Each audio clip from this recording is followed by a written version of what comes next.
Hello everyone and welcome to this latest video discussion as part of the RICS Tech Partner Program. My name is Andrew Knight and I've been with RICS for over 12 years now, and I work within our knowledge and practice part of the organisation, looking at the effect of data and technology right across the property lifecycle.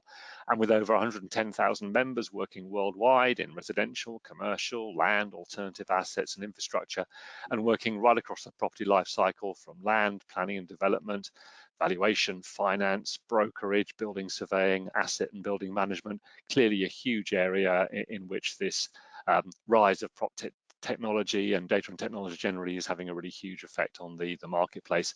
And I'm really glad to have Ivo back again from the Proptech Connection. And welcome, Ivo. And it'd be great to hear a bit of background before you give us your overview of the sector at the moment. Super. Well, Andrew, thank you for having me again. Also nice seeing you last week virtually in Greece. So yeah, very much appreciate it. And what I want to do is give a quick rundown of the state of the PropTech market, what we're seeing, also talk a little bit about AI. But maybe firstly, very quickly for the folks that are not familiar with us. So my name is Ivo. I'm one of the two managing partners at the Proptech Connection, and I lead our global origination network and partnership efforts. What we are is a global advisory agency who helps effectively real estate companies and their investment arms with understanding and shaping how tech can effectively improve, but also defend their assets. We have 5 offices across the globe, headquartered in Sydney, Bangkok, Tokyo, Amsterdam, and Chicago. Great stuff. Super. So what I would like to do today is effectively give a 20-minute rundown in terms of what we're seeing in market and also what we're seeing with some of our clients. So what we typically at the PTC are really good at, in my view, is give an overview of what we're seeing in terms of macro trends, how trends are effectively impacting portfolios, how tech companies are pivoting to meet some of these new trends, and then the technology offerings that are aiming to help with these changes. And then finally, also the leading tech companies, how are they meeting effectively some of those needs? As mentioned, today we're talking about an overview of the new era of real estate, how tech is transforming real estate, and where tech will lead us to in the future, in our view. Very high level, quickly, who we are, where we play. At the Proptech Connection, we are sitting between the 3 different actors in the PropTech ecosystem. So investors, tech buyers, as we call them, so the customers of the startups, and the PropTech companies themselves. Most of our clients are investors or real estate companies. For investors, we do market research and curated deal sourcing. And for real estate companies, we help solve commercial problems. So nobody's looking for an AI solution, machine learning. Sourcing tech without an ROI is pointless. So clients come to us with a specific request. So a shopping mall operator might come, for example, and say, what kind of technologies are out there that can drive more foot traffic to our shopping malls? We have now one of our clients is a Fortune 100 that has 100+ operating companies globally. And what they're trying to look at is how they can leverage, for example, 3D printing across their projects. They do a lot of construction projects, engineering, and a lot of ancillary on the periphery of that. But they understand there's a big opportunity, but they don't have visibility in terms of what's happening in the market, which companies are out there, who has invested in the space, how their thesis is benchmarking against competition, what technologies are being adopted in Europe, in the US, why is that happening, what kind of different technologies do you have? So we then write a full market research report, and then we say, well, we do exploratory workshops with our client, understanding the hierarchy of needs. And then we said, well, subject to all these criteria, these are actually the 8 or 10 companies that you should really be talking to. The big challenge here, Andrew, is that there's 18,000 companies in the space. So we mapped and are tracking these companies in our database. Where we're different is we're independent, right? So we're not investors in the space. Given our independency, we are not competing with anybody, so we can speak with everybody. And we also build our own market intelligence platform where we give our clients access to. This very briefly, I think it's always important to mention, the PropTech ecosystem is still very nascent. If you ask 100 people what is the definition of PropTech, I'm sure you get 100 different answers. But for us, we look at effectively anything tech related that is impacting real estate investors or operators is effectively where we play. A few challenges that we're seeing in this market. It's very nascent. It's very difficult to navigate. So 4 or 5 years ago or so, we saw this explosion of PropTech. As mentioned, we're tracking 18,000 companies in this ecosystem. And what it means is that you have a lot of companies doing similar solutions, right? So you have a lot of sensor companies, and it's very difficult for either investors or real estate companies to access the market. You do it through accelerator programs, you do it through events, or you go through VC funds. But then the flip side of that is that, you know, every real estate asset or every portfolio is different, right? So use case one for construction company one may be completely different than use case two for construction company two, right? So it's all about curation. It's really important. And then it's also very challenging for a lot of those startups to effectively scale, right? Because moving from the UK into the US ecosystem is very expensive. RFP require a lot of time, etc. So, you know, there's a number of challenges, and the one that I always like to emphasize as well is that often the buyer is not the user, right? So if you look, for example, at a tenant engagement app, you know, the owner, the buyer, and the customer are 3 different personas, right? So that creates a lot of challenges, and oftentimes the operator has multiple buildings that are owned by different owners, right? So there's a lot of complexity and challenge here. This is really what I like to emphasize. Sorry about that, but this is effectively for us a great overview of the challenge with deploying technology. And why is that, right? So we try to break it down here. So the complexity is that you have 18,000 companies in the space. We have identified over 1,000 real estate use cases. There's over 850 different tech offerings and types.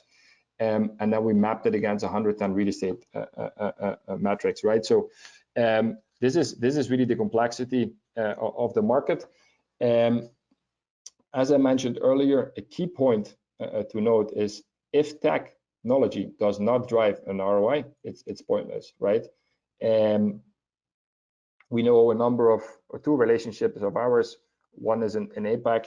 There's a company that spent $4 million on building an app in-house, which to date only 12 people have used, right? So they got a very strong mandate from leadership to effectively do it. And this is not a point to slate them, but it's more that there is a pressure to adopt technology. And we're now at a point in time where we can learn from some of those lessons, right? Just go to somebody that has already built it instead of trying to reinvent the wheel yourself. Fundamental shifts within real estate, some of the global drivers that are driving PropTech demand. I just want to mention a few here. Space repurposing, needless to say, is one of the biggest challenges and opportunities within major real estate companies globally. The population cohort split, I think this is an interesting one. We just returned from both Korea, Hong Kong, and Japan a trip. And we also did a keynote at the Urban Land Institute in Seoul. But for example, this is pretty interesting. If you look in countries like Japan and Korea, for example, you have the highest percentage of people over 65 years old that are living in those countries, right? You have in Korea, South Korea, I should maybe explicitly mention, you have the largest population of people who work that are over 65 years old. According to Deloitte research, I think was last month, 72% of Japanese millennials expect to work until they're 70 years old, with 33% until they think they have to work until they die, right? This is materially different than, for example, the US market, where 1/3 expects to work until they're 65 and only 12% until they die, which obviously has significant impacts on real estate consumption as well, right? And you also see then, for example, housing mismatches. This is again primarily in APAC. But what you see here is that it is estimated that 5 million people per year move from non-urbanized environments in countries like India, Vietnam, the Philippines, Indonesia into urbanized areas, right? So that is driving a lot of, you know, digital construction. It's a lot of millennials that are looking for, you know, sustainable homes, etc. So that's driving a lot of digitization in construction, for example. The biggest one, needless to say, is interest rates, right? I think depending who you ask, but it seems that we're probably at the later end of raising rates, and probably going to cut rates, which obviously will have a tremendous impact on the market. And now we're also starting to see the big boost of AI. A lot of VC funds in the US, not necessarily PropTech dedicated funds, have a very strong thesis or shifted their thesis into AI.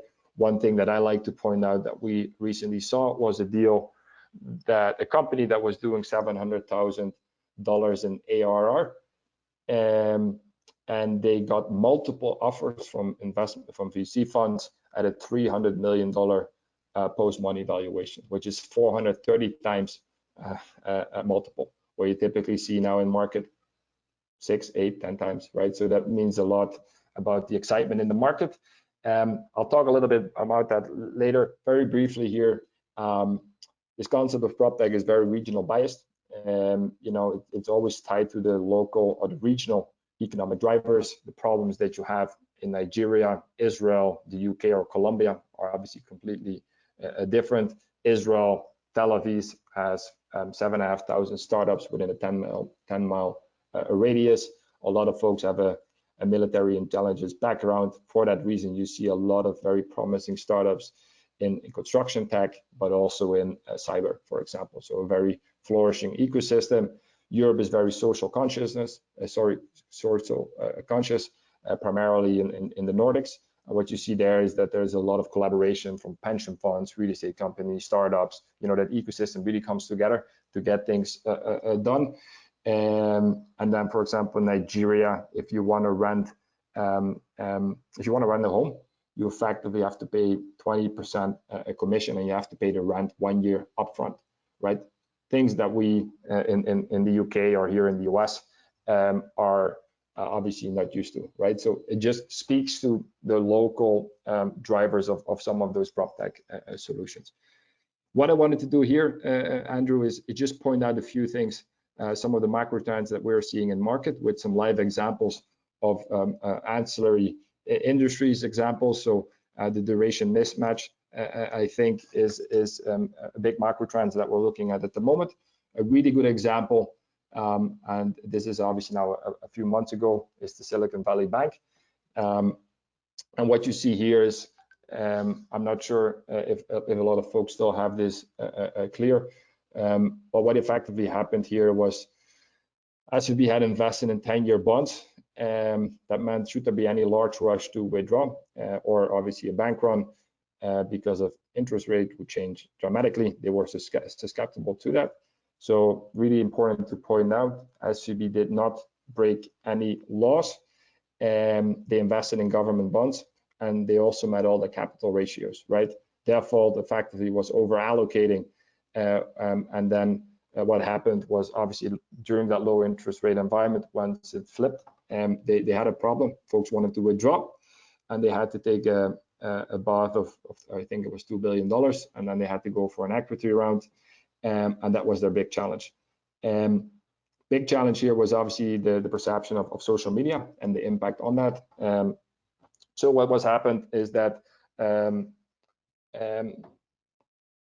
you read something like this, obviously in the newspapers, people get anxious, they take a view, and then they go to the bank and make a decision, right? And that's not one person, but for a couple thousand people, and then suddenly you have a bank run and the bank collapses within a matter of days, right? So you might wonder, why is this relevant for real estate?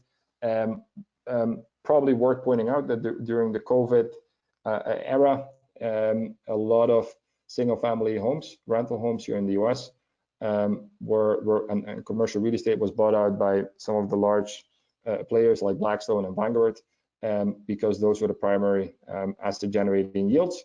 But obviously that has dramatically changed in the new interest rate environment, and it made it far less appealing, right? So again, there's a lot of a challenge in some of those metrics. Here, the work from home, just some interesting data, very high level, just giving a sense in terms of what happened in market and how that impacts the PropTech world. So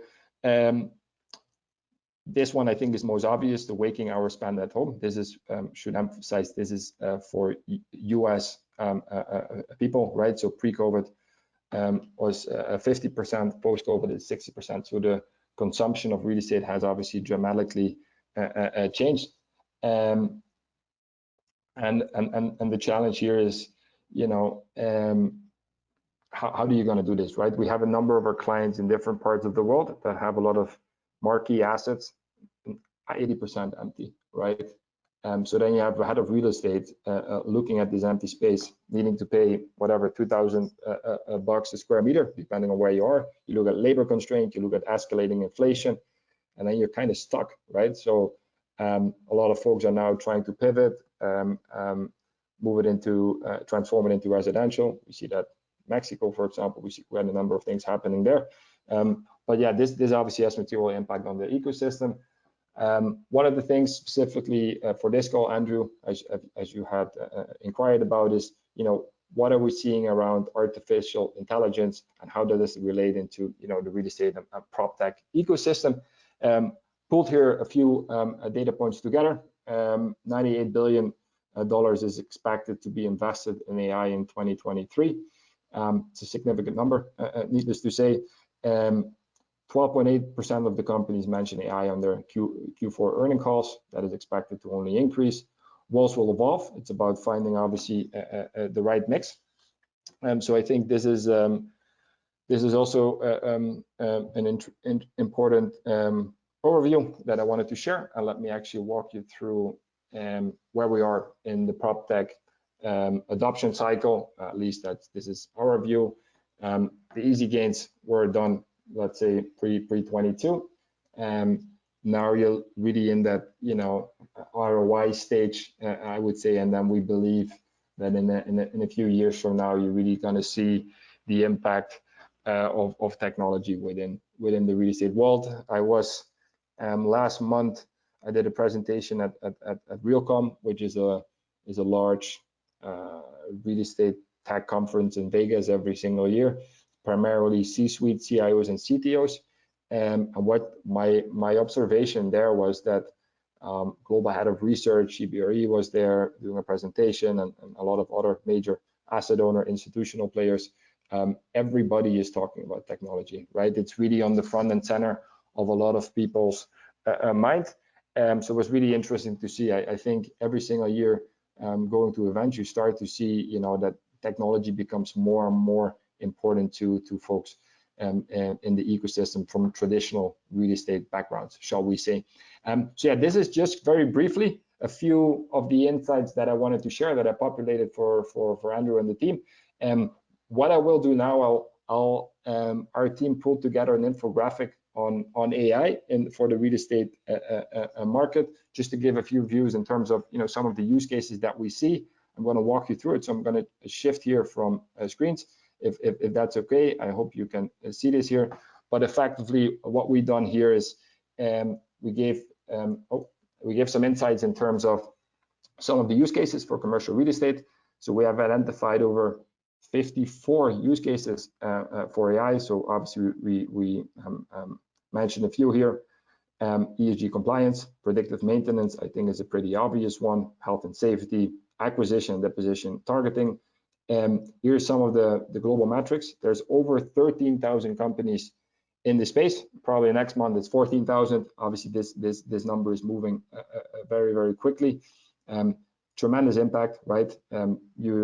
Every single day you see new articles and different opinions from a lot of smart people coming out in terms of what the impact would be. We think it's still a bit early, but it obviously has very great potential. In terms of adoption, what we're seeing is a lot of adoption is actually in APAC, and that's done obviously specific countries. China is actually making big lagways as well. And we're also seeing a lot of our some of the global institutions have approached us looking into AI, how they can leverage this into their business. So we've done some work into the space, and we also mapped out here a few of the startup companies that we looked at that are very active and now building some momentum. The one thing that I will say, Andrew, and I think you you mentioned that earlier as well. A big challenge, if we keep it close to home in London, the Gherkin building, the moment that building was designed, right, up until it was officially opened, 7 years different, a gap of 7 years, meaning that imagine if you source what kind of AI technology for your operation today, it gets implemented in 7 years. You can only imagine how outdated that would be, right? And you have no idea what is the impact on your occupancy rates, how will this disrupt building those assets, etc. So, you know, it's still very nascent, but hopefully this gives you a little bit of view and an understanding how we look at market and some of the research that we have done.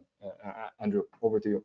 That's been fascinating and very informative, and thanks for kind of giving us that overview again. I guess I continue to be struck by, I guess, the challenge from a kind of a user perspective, if I can use that ambiguous phrase, of the fact that we're still trying to navigate thousands upon thousands of firms in this ecosystem. And similarly, once we bring AI into it, we simply just have tens of thousands of firms that are clearly aiming to become profitable in what is quite a challenging economic environment. We've talked about the increase in the weighted average cost of capital and how that drives valuations and profitability. And I guess at the risk of asking you to make predictions about the future, do you see some sense of consolidation either through acquisition or arguably with an increased failure rate? Because it doesn't feel like, although we have this very fragmented regional perspective, it just doesn't feel that we can probably in the long term support this many players unless we have some kind of consolidation, or certainly from a kind of a user perspective, a way of kind of integrating all these different solutions into a tech stack that means that we can connect best of breed into an overall approach for an asset or a portfolio. No, I think that's a really good observation. I would say what we're seeing in market is a few things. One, you see a lot of startup companies struggling, right? Obviously, a high interest rate environment. Yeah. It's very difficult for VCs to find new LPs, right? Everybody is sitting a little bit backwards. So we believe that a number of those startups will not proceed or will fail or get acquired, right? And that's a natural process. So that's one. I think two, we have been approached and been speaking with a number of players, strategics, major players, as well as private equity funds that are actively in market for roll-ups, right? This is the time you have in specific verticals in PropTech, you have 300 companies doing all the same thing, right? And they will always say they have the best product or hardware, whatever it may be. And you know, that just that's obviously clear roll-up. Somebody needs to come in and bring it all together. We see some of those players doing that, but my personal view is that there is also a big opportunity for some of the major agencies, for example, to bring a lot of those companies together. They have the distribution channels. They are global. So I think there might be an opportunity, but it could also be maybe some of the Silicon Valley tech companies that want to enter the space and see an opportunity to make some headwinds there and also bring a lot of the ecosystem together. But to your point, I do not believe that obviously having 18,000 companies is not a healthy way for all different stakeholders to access the ecosystem. No, and you preempted one of my questions actually about whether the Silicon Valley, the large, the huge tech firms would see an opportunity here to obviously leverage all the, even at just one level, their cloud and various layers that they already have. I know some of them have specific layers for Internet of Things, for example. It seems an obvious thing for them to perhaps acquire a portfolio to leverage the kind of advantage they have in terms of data and tech and AI that they already have. So that seems like an obvious thing. I guess one thing that also chimed really strongly with me was this, as you said yourself, while there's an awful lot of talk about technology now within the property sector, I think there is this maturity now where it has ceased to be technology for technology's sake, but this ROI focused argument of we do need to see a return on this, that perhaps in the early days people were happy to experiment and look look at these solutions, but they are being much, I think, harder and hard-nosed about, well, what's the actual use case and can we show an ROI? Is that what you're seeing as well, this real sense of we've got to show a return now? And that obviously then puts more pressure on the PropTech firms to demonstrate that ROI, not just sell the tech. Absolutely. And actually, that's what we do as a business. So we sit with our clients and actually map out their hierarchy of needs. So the best PropTech adopters will very quickly be able to map out what they need and what they do not need. The biggest mistake we see in market is that there is this belief that there's a one kind of solution that solves everything. Oftentimes it's a myriad of technologies that you need to solve that specific pain point.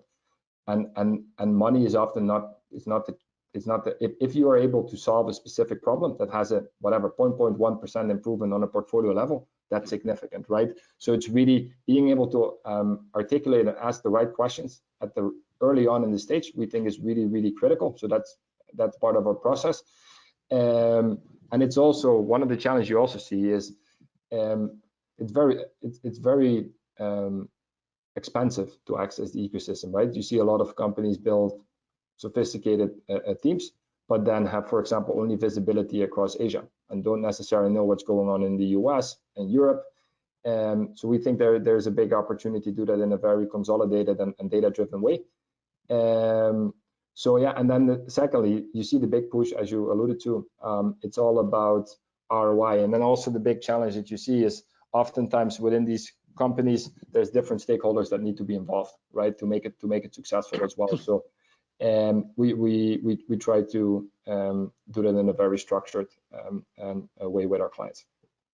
And I guess another kind of observation and interesting to know your thoughts is that I guess because of the regional, fragmented and quite idiosyncratic nature of the whole sector of property right across the life cycle, that there never seems to have been, perhaps understandably, an equivalent ERP type solution for property. You know, there's not an SAP or an Oracle that's sitting there waiting to be rolled out. So it does feel like we're in a situation where there are these perhaps incremental gains that users can do on an agile basis, where they see a pain point, and as you say, quite a small percentage change on a large portfolio would show that ROI. So does it almost feel like we're into a kind of a generation of maturity of system integration, where it's about combining those best of breeds, integrating them, realizing that there's not going to be one monolithic ERP type solution for property, but having that maturity to have almost a layer of system integrators who actually help and put these solutions together? 100%, Andrew. Well, that hopefully is the future. I guess I suppose the last question, and it's always, and I think you've alluded to it, I think in some of the regional emphasis in terms of the Nordics is really this continuing effect of ESG, whether it's for the real energy efficient and sort of carbon net zero agenda, but also in terms of social value. How strong is that driver, and is it very regionally biased in terms of where that's seen as a really important driver?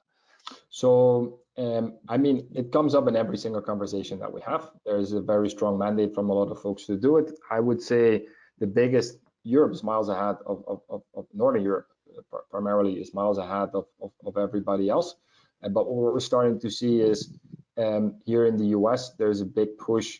It's more on a city level, right? So a lot of regulatory pressure doesn't come from a state or federal government, but it's cities, as you, for example, see in New York, right? So Law 97, I'm not sure if you're familiar with it, but that is driving a lot of demand for tech, right? Because effectively, and this is the European model, right? Where you effectively get penalized, you have to pay a tax if you're not able to meet certain criteria, right? So if you don't meet those regulatory pressures, so either you pay it there or you pay it there, right? So and that is obviously shifting a lot of demand. And then you see a lot of major asset owners that have institutional owners, pension funds, Europe, wherever that may be, obviously are demanding greener portfolios, etc. At the same time, we still see a lot of greenwashing. Also, we see it in a lot of decks. So it's still navigating that, but I would say it's definitely something that is high on the agenda. But then, if you go back to what we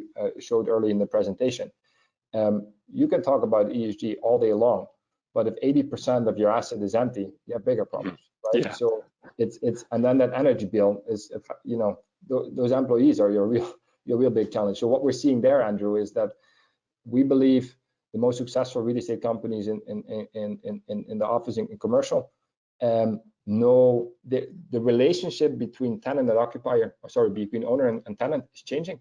So you start to see that the owners will want to build relationships and understand who is actually the employee sitting behind that, right? Because what you see there is what kind of educational background do they have, has an impact, the likelihood of people working from home, etc., how long people stay, etc.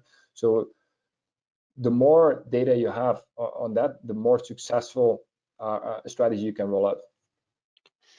Exactly. Now, and I suppose in a slightly kind of counterintuitive way, the rise of property technology is almost making people being put back at the heart of real estate. We need to understand that the behaviors of people, whether it's in a shopping center or an office, because that will drive, as you say, ultimately the profitability and performance of those assets. So it's ironic that technology is perhaps helping us understand people better in these kind of contexts. Yes, absolutely.